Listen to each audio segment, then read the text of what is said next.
এবারের যে কোভিড সংক্রমণ হচ্ছে তাতে আমরা দেখছি অনেক সময় পেশেন্টের কন্ডিশন খুব তাড়াতাড়ি খারাপ হয়ে যাচ্ছে এবং অক্সিজেন স্যাচুরেশন দ্রুত ফল করছে। এরকম ক্ষেত্রে আমাদের ক্রিটিক্যাল কেয়ার ইউনিটের বেডের আমাদের অনেক দরকার হয়ে পড়ছে। এত পরিমাণ ক্রিটিক্যাল কেয়ার ইউনিটের বেড হয়তো আমাদের নেই, কিন্তু তার জন্য ঘাবড়াতে হবে না। আমাদের এই যে নতুন আমাদের ভেন্টিলেটারটা দেওয়া হয়েছে, এই ভেন্টিলেটার নন ইনভেসিভ মোডেতে ইউজ করা যায়। আমরা চেষ্টা করবো সবসময়ই যাতে নন ইনভেসিভ ভেন্টিলেশন করা যায়, কারণ ইনভেসিভ ভেন্টিলেশন করলে অনেক রকম প্রবলেম আছে, আপনারা সবাই জানেন। সুতরাং ওয়ার্ডেতে যেখানে পেশেন্ট শুয়ে আছে, যদি আমাদের সেখানে গ্যাস পাইপলাইন থাকে, তাহলে সেখানেতে আপনারা অক্সিজেন দিয়ে এই যন্ত্রের সাহায্যে তাকে কিন্তু অক্সিজেন স্যাচুরেশন বাড়াতে পারবেন এবং ওয়ার্ডের মধ্যেই ভেন্টিলেশনটা ব্যবহার করা যাবে। আজকের ট্রেনিং এইটাই কিন্তু আপনাদের ভালো করে শেখাবে যে এই যন্ত্রের ব্যবহারটা যদি আমরা খুব ভালো করে রপ্ত হয়ে যাই, তাহলে এই পেশেন্টকে আমরা ক্রিটিক্যাল ইউনিটে বেড যদি নাও থাকে, আমরা ওয়ার্ডের মধ্যেই তাকে কিন্তু ভালো করে ট্রিটমেন্ট করে আমরা তাকে বাঁচিয়ে তুলতে পারব। Today we are here for our academic video shooting organized by the Department of Health and Family Welfare, Government of West Bengal. আজকের ট্রেনিং মডিউলের উদ্দেশ্য কিছু কিছু ইকুইপমেন্টস যেগুলো কোভিড ম্যানেজমেন্টে জরুরি সেই সম্বন্ধে একটা বেসিক আইডিয়া দেওয়া। স্টেট গাইডলাইন্স রিগার্ডিং কোভিড প্রকাশিত হয়েছে। আমি সবাইকে অনুরোধ করব সেই গাইডলাইনগুলোকে ফলো করা। আমরা সিভিয়ার কোভিডে মনোনিবেশ করব, কিন্তু এইটুকুন মনে রাখতে হবে যে হারে কোভিডের প্রকোপ বেড়েছে, সেক্ষেত্রে আমাদের বহু পেশেন্টকে যথেষ্ট বেশি পরিমাণে অক্সিজেন থেরাপি আমাদের ওয়ার্ডেই শুরু করতে হচ্ছে। গাইডলাইন অনুযায়ী মাইল্ড ডিজিজ হোম আইসোলেশন বা সেফ হোমে থাকবে। মডারেট ডিজিজ যাদের রেসপিরেটরি রেট 24 বা তার বেশি এবং অক্সিজেন স্যাচুরেশন 94 কম, এরা প্রথমে ওয়ার্ডে ম্যানেজড হবে। যেহেতু 94% কমের অক্সিজেন স্যাচুরেশনের পেশেন্ট ভর্তি হবেন বা হচ্ছেন, আমাদের কিন্তু অক্সিজেন থেরাপি সঠিকভাবে ওয়ার্ডেই শুরু করতে হচ্ছে এবং হবে। এইটুকু মনে রাখা জরুরি যে কোভিডের ম্যানেজমেন্টটা এখন অলমোস্ট গিয়ে দাঁড়িয়েছে ক্রিটিক্যাল কেয়ার উইদাউট ওয়ালস এই কনসেপ্টে। কাজে এই ক্রিটিক্যাল কেয়ারটি স্টার্ট করতে হচ্ছে ওয়ার্ডেই। যে কোনো রোগীকে অক্সিজেন দেবার সময় একটি অক্সিজেন প্রেসক্রিপশন করা জরুরি। সেই অক্সিজেন প্রেসক্রিপশনে থাকবে 1 নম্বর কি দিয়ে অক্সিজেন দেওয়া হবে, মানে ডিভাইস, 2 নম্বর কি ফ্লোতে অক্সিজেন দেওয়া হবে এবং 3 নম্বর টার্গেট অক্সিজেন স্যাচুরেশন সেই মুহূর্তে পেশেন্টের কত। কি ডিভাইস আমরা এই কোভিড ম্যানেজমেন্টে ইউজ করছি, যেগুলো আমরা পরে একটু ডেমনস্ট্রেট করব। 1 নম্বর নেজাল প্রংস, এতে 1 থেকে 6 লিটার পার মিনিট পর্যন্ত অক্সিজেন দেওয়া যেতে পারে। 2 নম্বর সিম্পল ফেস মাস্ক, এতে 6 থেকে 10 লিটার পার মিনিট পর্যন্ত অক্সিজেন দেওয়া যেতে পারে। এবং 3 নম্বর নন রিব্রিদিং মাস্ক, এতে 10 থেকে 15 লিটার পার মিনিট পর্যন্ত অক্সিজেন দেওয়া যেতে পারে। এরপরে আসছে টার্গেট স্যাচুরেশন। কাদের অক্সিজেন দেওয়া শুরু করছি? আমরা শুরু করছি যে রোগীদের 94%-এর নিচে অক্সিজেন স্যাচুরেশন আছে। তাহলে টার্গেট অক্সিজেন স্যাচুরেশন সেই ইনিশিয়াল স্টেবিলাইজেশনের সময় 94 বা তার বেশি। পেশেন্ট একটু স্টেবিলাইজ করে গেলে, যখন হাসপাতালে কয়েকদিন থাকছেন বা কিছু সময় কাটছে, পেশেন্ট একটা জায়গায় স্থিতাবস্থায় আসছেন কিন্তু তখনও তার অক্সিজেন লাগছে, তখন তার টার্গেট অক্সিজেন স্যাচুরেশন 92 to 96%। শুধুমাত্র যাদের আগে থেকে শ্বাসকষ্টের রোগ আছে বা সিওপিডি রোগ আছে, তাদের ক্ষেত্রে সেই টার্গেট অক্সিজেন স্যাচুরেশন হচ্ছে 88 থেকে 92%। আমাদের মনে রাখাও দরকার, যে রোগী 85%-এর নিচে আসছেন অক্সিজেন স্যাচুরেশন নিয়ে, তাদের আমরা শুরু করব নন রিব্রিদিং মাস্ক বা NRBM দিয়ে। যেসব রোগীর অক্সিজেন স্যাচুরেশন 85 থেকে 93-এর মধ্যে থাকবে, তাদের আমরা সিম্পল ফেস মাস্ক বা নেজাল প্রব শুরু করব। টার্গেট স্যাচুরেশন রিচ করার পর ইনিশিয়াল স্টেবিলাইজেশনের সময় বা পরবর্তীকালে একটু স্টেবিলাইজ করার পর 92 বা 96% মধ্যে যদি আমরা রিচ করতে পারি, সবসময়ই we have to de-escalate both device and flow once the target saturation is reached. এবং এইটুকুন মাথায় রাখা জরুরি যে অক্সিজেনের সংকট কিন্তু দেখা দিতে পারে যদি আমরা এই ডিএসকেলেশন না করতে পারি। কাজেই ডিভাইস এবং ফ্লো নিয়ে আমাদের ডিএসকেলেট করতে হবে যখনই দেখছি পেশেন্ট স্টেবিলাইজড হয়েছে বা আমাদের টার্গেট স্যাচুরেশন আমরা রিচ করতে পেরেছি। We have to use the minimum flow to maintain the target oxygen saturation. আপনি নেমে এসছেন, অক্সিজেন ডিভাইস নিয়ে পেশেন্ট একটু স্টেবিলাইজ করেছে, আপনি শুরু করেছিলেন এনআরবিএমে, সিম্পল ফেস মাস্কে এসেছে, পেশেন্ট একটু ইমপ্রুভ করেছে, এখন নেজাল প্রঙে তার অক্সিজেন লাগছে।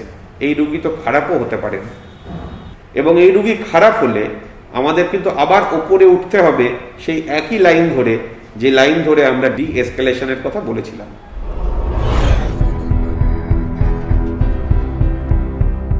সব থেকে কম ফ্লোয়ে আমরা যেটাকে বলেছি 1 থেকে 6 লিটার, তার জন্য হচ্ছে নেজাল প্রম।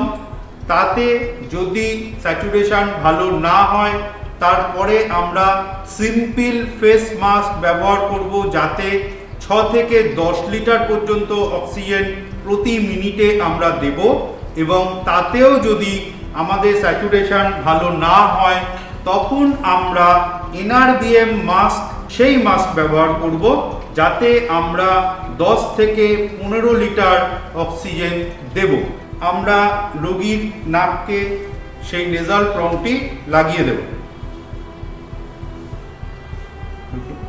এই নেজাল প্রমটি লাগানো হলো এবং তার উপরে রোগী একটা মাস্ক পরে নেবেন। তাহলে আমরা নেজাল প্রম দিয়ে অক্সিজেন থেরাপি শুরু করেছি। সব থেকে কম ফ্লো 1 লিটারে।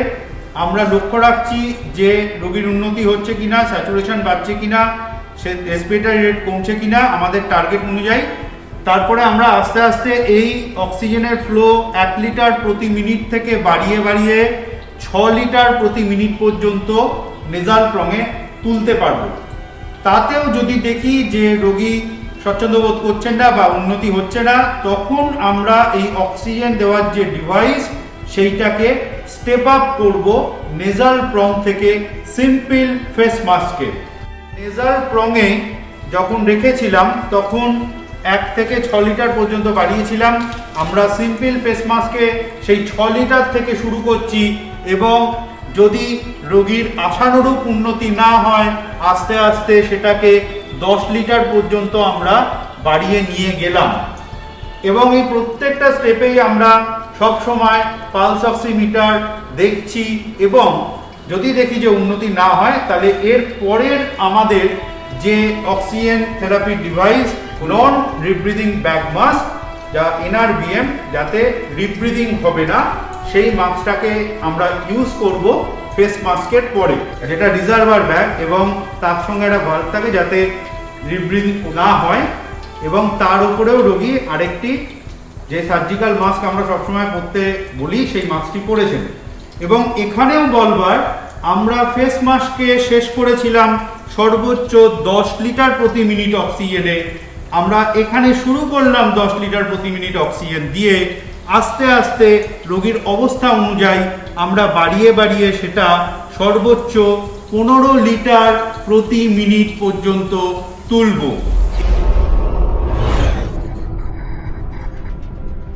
আরেকটা জিনিস জরুরি, যেটা কোভিডে আরও প্রচলিত হয়েছে, সেটা হচ্ছে অ্যাওয়েক প্রোনিং বা অক্সিজেন পাওয়ার সময় পেশেন্টকে বিভিন্ন পশ্চারে শোয়ানো বা বেশিরভাগ সময় পেটের ওপর বা উল্টে শোয়ানো। এই awake প্রোনিং should be combined with oxygen therapy সেই সব রোগীদের যারা অ্যারাউন্ড 30% অক্সিজেন বা তার বেশি অক্সিজেন দিয়ে টার্গেট স্যাচুরেশনটি মেনটেন করতে পারছেন না। যে কোনো রোগীকে পশ্চার চেঞ্জ করতে বলার আগে সঠিক কাউন্সেলিং করা অত্যন্ত জরুরি। অ্যাওয়েক প্রোনিং তাদেরই আমরা করব বা চালিয়ে যাব where the patient tolerates it, the patient is properly counseled about the procedure, এবং the patient can change the postures independently এবং কোনো কন্ট্রা ইন্ডিকেশন নেই। তো অ্যাবসলিউট কন্ট্রা ইন্ডিকেশনগুলো আমাদের একটু মাথায় রাখা জরুরি। রেসপিরেটরি ডিস্ট্রেস হচ্ছে যে পেশেন্টের, with a respiratory rate more than equal to 35 per minute, যদি এবিজি করার সুযোগ থাকে, যাদের হাইপারক্যাপনিয়া হচ্ছে বা যাদের কার্বন ডাইঅক্সাইড 50 মিলিমিটার অফ মার্কারির বেশি আছে, অথবা ভিজিবলি ওয়ার্ক অফ ব্রিদিং বেশি আছে, অ্যাক্সেসরি মাসল ইউজ বেশি আছে, যদি clinically immediate need of endotracheal intubation থাকে, awake proning should not be used as something as a procedure to avoid endotracheal intubation in patients where endotracheal intubation is otherwise clinically indicated. 3 নম্বর, পেশেন্টের haemodynamic instability আছে, systolic blood pressure 90 এর কম অথবা arrhythmia হচ্ছে কোনো। 4 নম্বর, পেশেন্টের agitation কি আছে। এবং 5 নম্বর, unstable spine, thoracic injury, recent abdominal surgery. এই গ্রুপ অফ রোগীকে যাদের উল্টে শোয়ালে সমস্যা হতে পারে, এই গ্রুপটাকেও আমরা সতর্ক হব এদের অ্যাওয়েক প্রনিং এর কথা বলার আগে। শুধুমাত্র মাস্ক দিয়ে বা নেজাল ক্যানুলা দিয়ে অক্সিজেন থেরাপি নয়, এই অ্যাওয়েক প্রনিং কিন্তু হাইফ্লো নেজাল ক্যানুলা বা even non invasive respiratory support, সেক্ষেত্রেও কিন্তু এই অ্যাওয়েক প্রনিংটি ট্রাই করা যেতে পারে।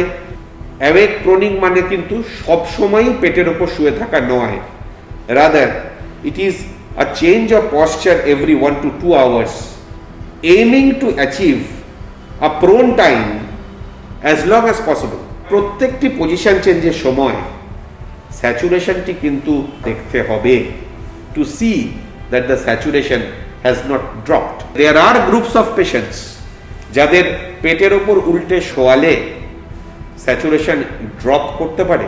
যদি না ড্রপ করে, যদি ওঠে, then obviously we are in the right track and we will maintain the posture.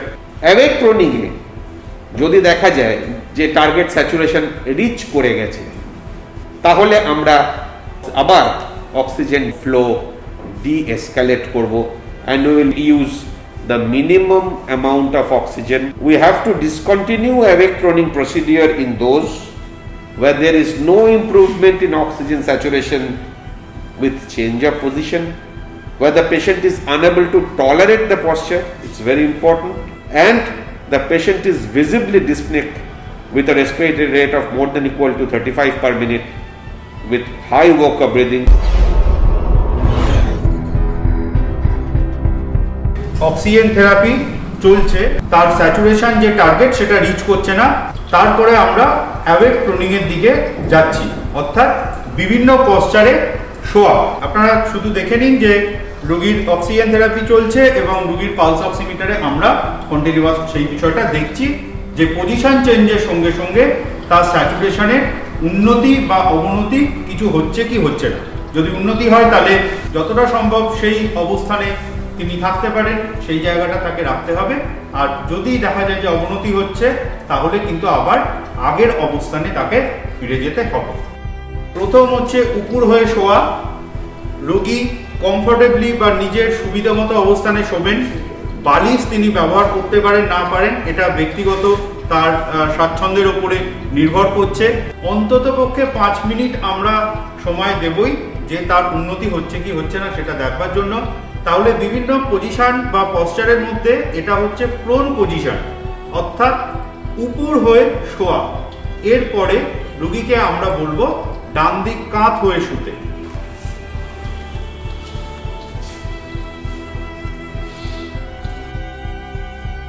মাথা 30 থেকে 60 ডিগ্রি মতো উঁচু করে যে শোয়া, সেই বিষয়টা দেখাচ্ছি।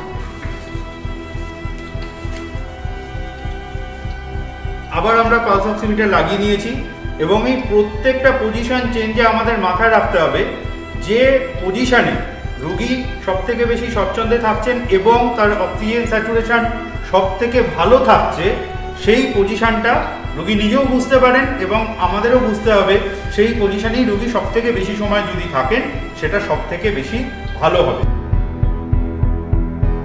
তাহলে এটা হচ্ছে বাঁ দিক কাত করে শোয়া হলো। আমরা বুঝতেই পারছি যে এটা একটা বেসিক্যালি সাইকেলের মতো, এবং এরপরে লাস্টে আবার পেশেন্ট একবার উপর হয়ে শুয়ে দেখাবে। তাহলে এটা একটা পজিশন সাইকেল কমপ্লিট হলো বলতে পারি। কোন কোন রোগীকে হাই ডিপেন্ডেন্সি ইউনিট বা ক্রিটিক্যাল কেয়ার ইউনিটে চিকিৎসা করা হবে তারা হলেন 1 নম্বর, increasing oxygen requirements at more than 10 litres per minute. যে কোনো রোগী যাদের আরেকটু উন্নত মানের অক্সিজেন পরিষেবা লাগছে, যেমন হাই ফ্লো নেজাল ক্যানুলা বা হাই ফ্লো নেজাল অক্সিজেন, অথবা যাদের নন ইনভেসিভ ভেন্টিলেশন লাগছে অথবা সিপ্যাপ লাগছে, এবং অবশ্যই যে সমস্ত রোগীদের এন্ডোট্রেকিয়াল ইনটিউবেশন করে ইনভেসিভ ভেন্টিলেশন লাগছে। হাইপোটেনশন নিডিং ভেসোপ্রেসার সাপোর্ট, যাদের রক্তচাপ কমে যাচ্ছে এবং ওষুধ লাগছে রক্তচাপ তুলতে, তাদের এইচডিউ অথবা সিসিউতে চিকিৎসা করতে হবে। ওয়ার্সেনিং মেন্টাল স্ট্যাটাস, যাদের সেন্সোরিয়াম ধীরে ধীরে খারাপ হচ্ছে। মাল্টিপল অর্গান ডিসফাংশন সিনড্রোম, যাদের একের বেশি অর্গান ডিসফাংশন দেখা যাচ্ছে, তাদেরকেও কিন্তু এইচডিউ অথবা সিসিউতে চিকিৎসা করতে হবে।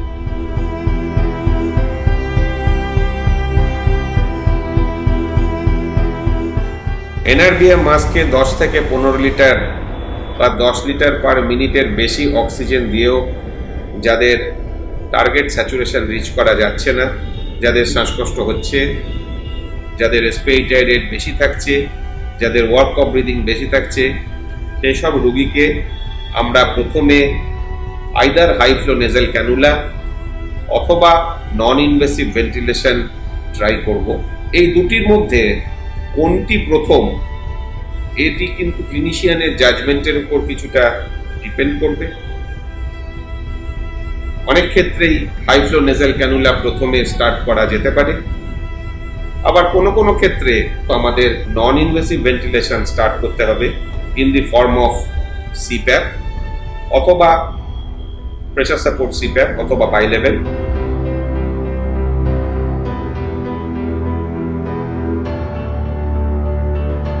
ভারত ইলেকট্রনিক্সের এই ভেন্টিলেটরটি আপনাদের কাছে দেওয়া হয়েছে। এগুলোকে সফটওয়্যার আপডেট করলে পরে এই ভেন্টিলেটরটি শুধুমাত্র ভেন্টিলেটর হিসেবে নয়, এটাকে আমরা ইউজ করতে পারবো HFNO পারপাসে ইউজ করা যাবে। নাম্বার 2, আমরা এনআইভি নন ইনভেসিভ ভেন্টিলেশনের ক্ষেত্রে অর্থাৎ বাইপ্যাপে বা সিপ্যাপের ক্ষেত্রে আমরা এটাকে ইউজ করতে পারবো। কিভাবে ইউজ করা যাবে খেয়াল করে দেখুন যে এখানে একটি মোড আছে, এই মোডটাকে চেঞ্জ করতে হবে। চেঞ্জ করতে গেলে পরে 2 বা 3টে সুইচ আছে। প্রথম সুইচটি হচ্ছে FiO2 সিলেক্ট করবার। দিস ওয়ান ইজ FiO2 কে আপনি কমাতে বাড়াতে পারবেন। এখন দেখুন 21% ইন্ডিকেট করছে FiO2। এই FiO2টাকে আপনি ক্লকওয়াইজ ঘুরিয়ে ঘুরিয়ে you can reach up to 100%। Okay, this is the FiO2 control knob. Number 2, this is the mode control knob and confirmation switch. Okay, this is now placed at, আমি আছি হচ্ছে HFO মোডে। আমি এই মোডটাকে চেঞ্জ করব। Y কারেন্টটাকে confirm করতে হবে। Confirm করবার পরে যদি আমি আবার ক্লকওয়াইজ ঘোরাই, then comes volume control mode. আবার যদি ঘোরাই, next comes pressure control mode. আবার যদি ঘোরাই, next comes PSV, pressure support ventilation. Next HFO, HFNO কথাটা আসবে না, আসবে হচ্ছে HFO। This is equal to HFNO। তাহলে এটাকে আমাকে কনফার্ম করতে হবে। জাস্ট ভয় বাটনটাকে টিপলে পরে এটা কনফার্ম হয়ে গেল। এবার দেখুন 2 বা 3টে কন্ট্রোল জিনিস আছে। এই HFO লেখার পাশেই আছে কত ফ্লো আপনি দেবেন, how much flow of oxygen is required বা আপনি দেবেন। এখন এটা আছে 49 লিটার্সে আছে, ইউ ক্যান চেঞ্জ ইট। বাটনটাকে ঘুরিয়ে নিয়ে গেলেন, এটাকে কনফার্ম করলেন। সাপোজ আমি এটাকে মিনিমাম ফ্লোতে শুরু করব, 5 লিটার্স থেকে শুরু করতে পারেন। 5 লিটার্স যেতে কোনো লাভ হবে না, আমরা মিনিমাম ফ্লো শুরু করি 30 লিটার্স থেকে শুরু করি। 30 এইখান থেকে ফ্লোটাকে শুরু করে আপনি এটাকে চেঞ্জ করতে পারেন। 32 আপ টু 60 অব্দি আপনি উঠতে পারেন। দেখুন, খেয়াল করে দেখুন, এক এক করে বাড়ছে, বেড়ে আমি এটা চলে গেলাম 6 লিটার্স পার মিনিট। এটা হচ্ছে maximum flow that can you achieve with this machine. Number 2 হচ্ছে FiO2, this one is for FiO2, এবং এই কন্ট্রোল নবটা দিয়ে আপনি FiO2 কে কন্ট্রোল করতে পারেন। সাপোজ আমি এই পেশেন্টটাকে 6 লিটার পার মিনিটে ফ্লো দেবো উইথ FiO2 অফ 80%, তাহলে আমার FiO2 আমি সিলেক্ট করলাম 80 কাছাকাছি রাখলাম। এবার যদি আমি কনফার্ম করি,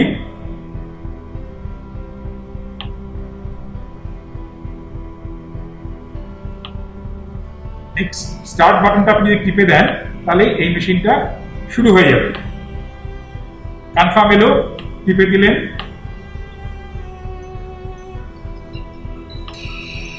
machine is now functioning. Machine is now delivering a flow of 6 liters per minute. Mode হচ্ছে HFNO mode এবং পেশেন্টের FiO2 is approaching nearly 80%। দেখুন আস্তে আস্তে বাড়ছে, 72 আছে, 73 আছে, এভাবে আপনি ইউজ করতে পারবেন। এবারে আসুন সার্কিট ব্যাপারে। এই মেশিন যে গ্যাসটাকে এলো, অক্সিজেনটা এবং এয়ারের মিক্সচারটা এলো, সেটা এখান থেকে ডেলিভার করছে। This is the outlet. Oxygen এবং এয়ারের মিক্সচারটা মেশিন থেকে বেরিয়ে চলে গেল নীল সার্কিট, নীল রঙের টিউব দিয়ে চলে গেল হিউমিডিফায়ারে।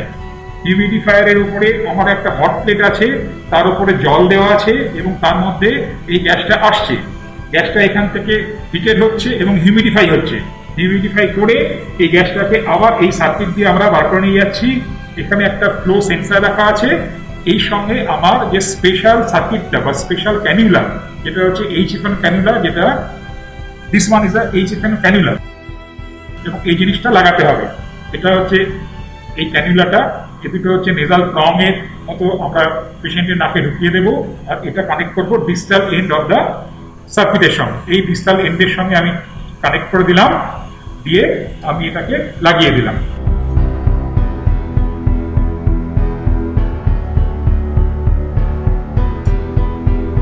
দেখতে পাচ্ছেন যে HFNO ক্যানিউলা লাগানো আছে। সেই অবস্থায় আমরা সবসময় অ্যাডভাইস করবো এর উপরে সার্জিক্যাল মাস্ক করে নেওয়ার জন্য। এবং এই মেশিনটি এখন ডেলিভার করছে HFNO at the rate of 6 liters per minute with the FiO2 of 80%। খেয়াল রাখবেন যে জলের ব্যাপারে এখানে নর্মাল স্যালাইন ইউজ করবেন না, এখানে ডিস্টিল ওয়াটার ইউজ করাটা বাঞ্ছনীয় এবং এটা যেন ডিজায়ার লেভেলটা ঠিক থাকে। এটি একটি আইসোলেটেড HFNO মেশিন। এই মেশিনটাতে শুধুমাত্র আপনারা HFNO দিতে পারবেন। খেয়াল করুন, এই মেশিনের 3টে ইম্পর্টেন্ট কম্পোনেন্ট আছে। নাম্বার 1 হচ্ছে দেওয়াল থেকে অক্সিজেন আসছে, তার একটি সাদা লাইন এলো, যেটা এখানে এসে ফ্লো মিটার আছে। দেখুন আপনি এটা খেয়াল করুন, এখান থেকে 0 থেকে 60 পর্যন্ত আপনি ফ্লো করতে পারবেন। এখান থেকে যে পরিমাণ অক্সিজেনটা এলো, বাদ বাকি মেশিনের মধ্যে ব্লেন্ডার আছে, বাকিটা মেশিন এয়ারের সঙ্গে মিশিয়ে দেবে।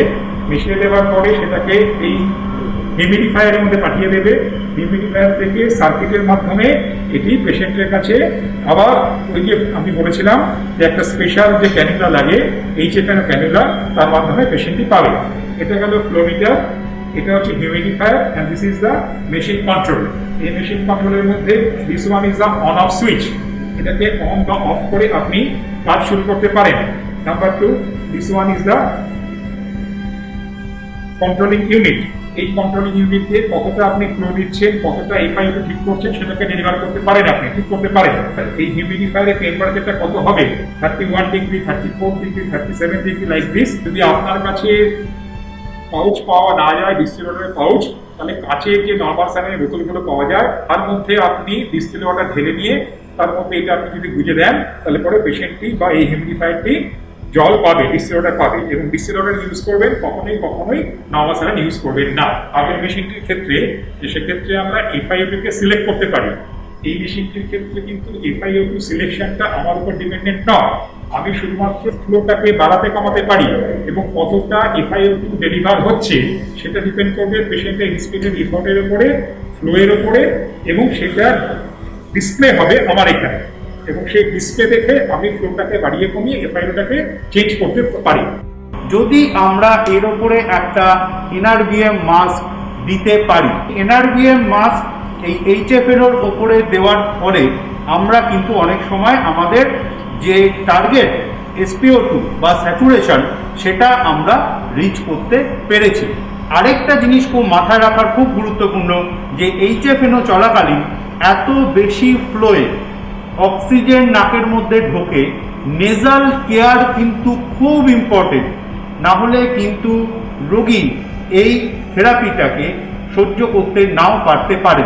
এবং মুখের কেয়ার বা মুখের ভেতরে যে মুখ বন্ধ করে রাখা, কারণ নাক দিয়ে যখন যাচ্ছে তখন যদি মুখটা বন্ধ না থাকে তাহলে কিন্তু সেই হাওয়াটা তার শরীরের মধ্যে ঢুকতে পারবে না, মুখ দিয়ে বেরিয়ে যাবে। আমরা HFNO লাগানোকালীন রোগীকে কিন্তু প্রণ করতে পারি।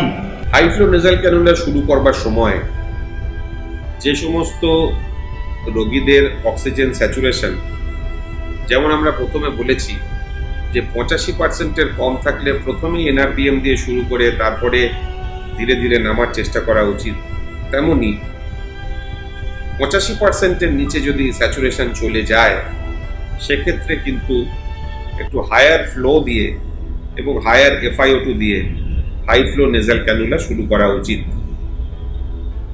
অন্যান্য ক্ষেত্রে যখন অতটা অক্সিজেন স্যাচুরেশন কমে যায়নি সেক্ষেত্রে আমরা শুরু করব আরেকটু কম ফ্লো দিয়ে এবং কম FiO2 দিয়ে, এবং দেখব তাতে টার্গেট স্যাচুরেশন রিচ করা যাচ্ছে কিনা। যখন পেশেন্ট ধীরে ধীরে স্টেবিলাইজ করেছে আমরা কিন্তু ফ্লো এবং FiO2 এগুলো আস্তে আস্তে কমাতে আরম্ভ করব। হাই ফ্লো নেজাল ক্যানুলা চলবার সময় পেশেন্টকে কিন্তু মনিটর করে চলতে হবে, দেখতে হবে যে পেশেন্টের রেসপিরেটরি রেট কিরকম থাকছে, কমছে কিনা, স্যাচুরেশন ইমপ্রুভ করছে কিনা, টার্গেট স্যাচুরেশন রিচ করছে কিনা, পেশেন্টের ওয়ার্ক অফ ব্রিদিং কমছে কিনা, অ্যাক্সেসরি মাসলস ইউজ কমছে কিনা, পেশেন্টের রেসপিরেটরি ডিস্ট্রেস কমছে কিনা, পেশেন্ট কমফোর্টেবল হচ্ছেন কিনা, এই সমস্ত কিছু কিন্তু মনিটর করে যেতে হবে। High flow nasal cannula tolerate না করলে আমাদের কিন্তু পরবর্তীকালে নন ইনভেসিভ ভেন্টিলেশনের কথা মাথায় রাখতে হতে পারে, অথবা কোনো কোনো ক্ষেত্রে ইনটিউবেশনের জন্য রেডি নিজেকে রাখতে হতে পারে।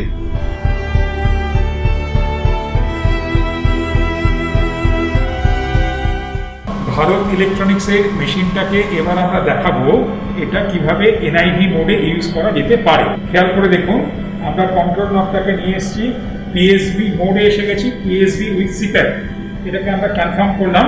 এবারে দেখুন একদম এক্সট্রিম PSV CPAP কনফার্ম করলেন। দেখুন আমার তিনটে জিনিস আপনি এখানে খেয়াল করতে পারছেন যেটাকে you can change. Number 1 is the P support, that is pressure support.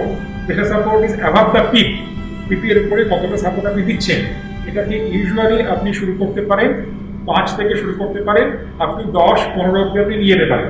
R number 2 হচ্ছে পিপ, পিপ হচ্ছে 5 দিয়ে শুরু করতে পারেন, আস্তে আস্তে আপনি এটাকে গ্র্যাজুয়ালি বাড়াতে বা কমাতে পারেন। আর এর সঙ্গে সঙ্গে আমরা যেটা দেখাবো সেটা হচ্ছে সার্কিটে দেখাবো।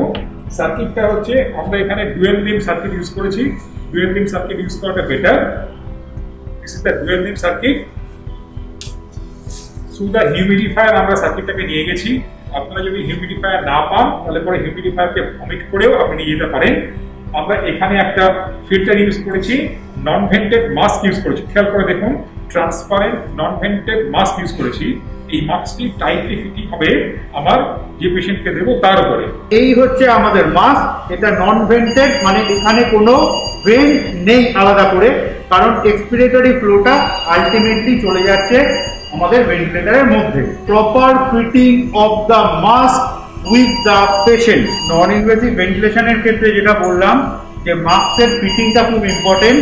সাধারণভাবে দুদিক থেকে দুজন যদি এই মাস্কটা ফিট করবার সময় থাকেন তাহলে সেটা সব থেকে ভালো হয়, এবং যাতে সেন্টারই থাকে মাস্কটা সেটা আমাদের একটু লক্ষ্য রাখতে হবে।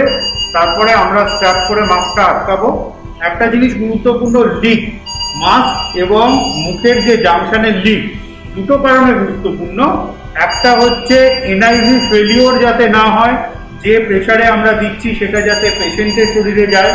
আর কোভিড সিনারিওতে যেটা গুরুত্বপূর্ণ, পেশেন্টের থেকে বাইরে যেটা বেরোচ্ছে ভাইরাল লোড যাতে চারিদিকে বেশি না হয়। যেমন আমরা ভেন্টিলেটর থেকে নন ইনভেসিভ ভেন্টিলেশন দেখালাম যেখানে আমাদের দুটো লিম্ব আছে, তেমনি আমাদের ডেডিকেটেড নন ইনভেসিভ ভেন্টিলেটর আছে যেটা আমরা অনেক সময় চলতি কথায় বাইপ্যাপ বলেই থাকি। তো এটা হচ্ছে একটা সেরকম মেশিন। একটা জিনিস খেয়াল করবেন যে এখানে আমাদের একটাই লিম্ব, তার মানে আমাদের এক্সপিরেটরি লিম্ব আলাদা করে কিছু নেই। তাহলে এক্সপিরেশনের জন্য এই যে মাস্কটা যেটা নন ভেন্টেড সেটা খুব সুইটেবল নয়। আমাদের এখানে যদি এটা ভেন্ট থাকতো তাহলে সেটা আমাদের ক্ষেত্রে সুইটেবল হতো। তাহলে আমরা এই জায়গায় কি করতে পারি, আমরা একটা কানেক্টর লাগাতে পারি যার একটা দিক এক্সপিরেশনের মতো থাকবে এবং সেইখানটায় আমরা একটা ব্যাকটেরিয়াল ভাইরাল ফিল্টার লাগিয়ে দিতে পারি যাতে বাইরে ভাইরাল লোডটা না বেরোয়। এবং আমরা এই অ্যারেঞ্জমেন্টটা করে, অক্সিজেন আমাদের লাগানো আছে, আমরা কিন্তু সিঙ্গেল লিম্ব এনআইভি মেশিন দিয়ে আমরা কোভিড পেশেন্টদের এনআইভি দিতে পারি। এবং আপনারা খেয়াল করে দেখুন, তাহলে এই ছোট মেশিনে আমাদের দেখবেন আমরা দুটো প্রেশার সেট করতে পারি, একটা ইপ্যাপ বা এক্সপিরেটরি প্রেশারে যে আমরা প্রেশার রাখছি, একটা আইপ্যাপটা ইন্সপিরেটরি টাইমের সময়। এই ভারত ইলেকট্রনিক্স লিমিটেডের মেশিনে ডুয়াল লিম্ব সার্কিট দিয়ে সিপ্যাপও দেওয়া সম্ভব। অনেক ক্ষেত্রে পিএসভি সিপ্যাপ না ইউজ করে প্রথমে সিপ্যাপ ট্রাই করা যেতে পারে, 5 থেকে 10 সেন্টিমিটার অফ ওয়াটার সিপ্যাপ। সেক্ষেত্রে যে পিপ বা সিপ্যাপের নবটি আছে সেখানে সেই ভ্যালুটি সেট করতে হবে এবং প্রেশার সাপোর্ট বা পিএসভি যে নবটি আছে সেটিকে 0 করে দিতে হবে। তাহলেই শুধুমাত্র সিপ্যাপ মোডে এই ভারত ইলেকট্রনিক্সের মেশিনটি কাজ করবে। সিঙ্গেল লিম্ব সার্কিটের নন ইনভেসিভ ভেন্টিলেটরেও কিন্তু সিপ্যাপ দেওয়া সম্ভব। নন ইনভেসিভ ভেন্টিলেশন দেওয়ার সময়ও যেমন সিপ্যাপ 5 থেকে 10 সেন্টিমিটার সিপ্যাপ দিয়ে শুরু করা যেতে পারে, অথবা প্রেশার সাপোর্ট উইথ সিপ্যাপ। যদি আমরা ডুয়াল লিম্ব সার্কিট দিয়ে ইনভেসিভ ভেন্টিলেটর দিয়ে নন ইনভেসিভ ভেন্টিলেশন দেওয়ার চেষ্টা করি, সেক্ষেত্রে আমরা শুরু করতে পারি অ্যারাউন্ড 8 থেকে 10 pressure support with a 5 of CPAP with a non vented mask. এই সমস্ত ক্ষেত্রেই কিন্তু রোগীকে মনিটর করে যেতে হবে যে রোগীর স্যাচুরেশন ইমপ্রুভ হচ্ছে কিনা, টার্গেট স্যাচুরেশন রিচ করছেন কিনা, পেশেন্টের স্ট্রেস কমছে কিনা, রেসপিরেটরি রেট কমছে কিনা, পেশেন্ট কমফোর্টেবল কিনা, পেশেন্টের সেন্সোরিয়াম ঠিক আছে কিনা, ঝিমিয়ে পড়ছেন কিনা ইত্যাদি বিষয়। শুধুমাত্র মাস্ক দিয়ে বা নেজাল ক্যানুলা দিয়ে অক্সিজেন থেরাপি নয়, অ্যাওয়েক প্রনিং কিন্তু হাই ফ্লো নেজাল ক্যানুলা বা even non invasive respiratory support, সেক্ষেত্রেও কিন্তু অ্যাওয়েক প্রনিংটি ট্রাই করা যেতে পারে। এই high flow nasal cannula therapy অথবা নন ইনভেসিভ ভেন্টিলেশন প্রথমে ট্রাই করার উদ্দেশ্য হচ্ছে এন্ডোট্রেকিয়াল ইনটিউবেশন করে ইনভেসিভ ভেন্টিলেশন অ্যাভয়েড করার একটা প্রচেষ্টা। সব ক্ষেত্রে সফল হওয়া সম্ভব নয়, অনেক ক্ষেত্রেই high flow nasal cannula therapy fail করতে পারে, অনেক ক্ষেত্রে নন ইনভেসিভ ভেন্টিলেশন ফেল করতে পারে। সেক্ষেত্রে কিন্তু আমাদের এন্ডোট্রেকিয়াল ইনটিউবেশন বা ইনভেসিভ ভেন্টিলেশনের দিকে যেতে হবে। হাই ফ্লো নেজাল ক্যানুলা অথবা নন ইনভেসিভ ভেন্টিলেশন চললে রোগীকে ক্লোজলি মনিটর করতে হবে এবং সঠিকভাবে চালাতে পারলে অনেক ক্ষেত্রেই হয়তো এন্ডোট্রেকিয়াল ইনটিউবেশন অ্যাভয়েড করা যেতে পারে। কিন্তু এইটা মাথায় রাখতে হবে যে waiting does not mean delay in intensive care. কাজেই যখনই মনে হচ্ছে যে হাই ফ্লো নেজাল ক্যানুলা বা নন ইনভেসিভ ভেন্টিলেশন ফেল করছে, পেশেন্ট ক্লিনিক্যালি খারাপ হয়ে যাচ্ছে, পেশেন্টের স্যাচুরেশন ইমপ্রুভ করছে না, পেশেন্ট ডিস্ট্রেসে আছে, সেক্ষেত্রে কিন্তু আমাদের এন্ডোট্রেকিয়াল ইনটিউবেশনের দিকে যেতে হবে। তাহলে আমি যদি the indications of endotracheal intubation of starting invasive ventilation বলি, সেক্ষেত্রে বলা যেতে পারে 1 নম্বর, rapidly worsening respiratory failure with increased work of breathing. Second গ্রুপটা হলো those patients who are in hemodynamic instability needing vasopressors. And thirdly, obviously, patients with altered sensorium, with a threatened airway, we never put on high flow nasal cannula or continue with high flow nasal cannula or non-invasive ventilation in patients of acute hypoxic respiratory failure who are drowsy and whose airway is threatened. আমরা এতক্ষণ এক্সপার্টদের কাছে শুনলাম কিভাবে আমরা oxygen therapy দেব। আমাদের যে ভেন্টিলেটরগুলো এসছে সেটা কিন্তু নন ইনভেসিভ ভেন্টিলেশন করেও ব্যবহার করা সম্ভব। যে জিনিসটা আমাদের মনে রাখতে হবে যে পেশেন্ট ইনভেসিভ ভেন্টিলেশনে যাওয়ার আগে নন ইনভেসিভ ভেন্টিলেশন দিয়েই আমরা কিন্তু মেজরিটি পেশেন্টকে ট্রিটমেন্ট দিতে পারছি। তো সেই কারণে যে মেশিনগুলো আপনাদের কাছে সাপ্লাইড হয়েছে সেটাকে নন ইনভেসিভ ভেন্টিলেশনের কথা ভাবাটা উচিত হবে। কাজে আমার মনে হয় যে আমরা যদি অক্সিজেন থেরাপিটাকে ঠিকমতোভাবে নিয়ন্ত্রিতভাবে আমরা ব্যবহার করতে পারি, আমরা অনেক পেশেন্টকেই কিন্তু বাঁচাতে পারবো এবং অযথা অক্সিজেন আমরা নষ্ট করব না। কারণ অক্সিজেন অত্যন্ত প্রয়োজনীয় এবং সবারকে বাঁচাতে গেলে আমাদের অক্সিজেনকে প্রিজার্ভও করতে হবে এবং জুডিশিয়াসলি ব্যবহার করতে হবে। সেই কারণে আমাদের এই প্রক্রিয়াগুলো যেভাবে আমাদের এক্সপার্টসরা বোঝালেন সেটা যেন আমরা প্রপারলি ফলো করি সেটার দিকে খেয়াল রাখতে হবে। আমি জানি আমরা এই লড়াইটা লড়তে পারবো, সঠিকভাবে সুনির্দিষ্টভাবে এই লড়াই আমরা জিতবই জিতব।